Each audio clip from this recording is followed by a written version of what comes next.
There's nothing that can prepare you from what I'm witnessing here. The sheer amount of desperation and grief that you feel in people's faces is real. The pain is palpable. You feel it in the air. There's a thick smoke in addition to that makes it almost hard to breathe.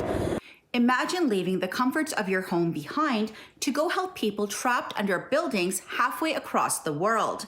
That's exactly what Montrealer Eduardo Alves Dos Anjos did when he hopped on a plane to Turkey the day the first recent earthquake hit.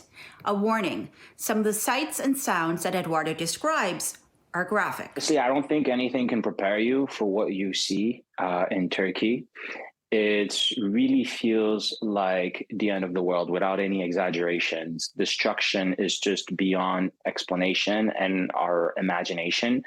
Everywhere you look, it really seems like you're witnessing a tragedy or apocalyptic scenario where children are walking barefoot on the floor, dead bodies are everywhere, families grieving, the ambulance trying to rush in on jam-packed highways and traffic, people being tense and fights breaking off. And it's really a sort of an atmosphere where everything feels so negative. Psychologically, it does take a huge toll on you.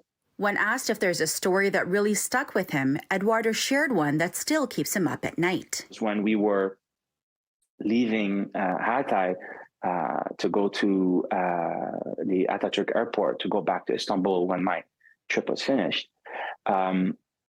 we saw families carrying corpses of their family on the rooftop of their cars. And you can smell the foulness of the dead corpse, like even with your windows closed in the car.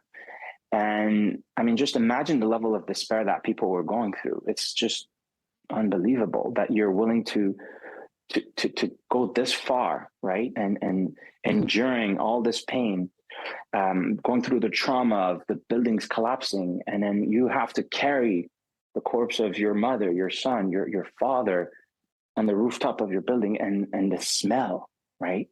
And being stuck in traffic, right, for hours. I mean, that's just,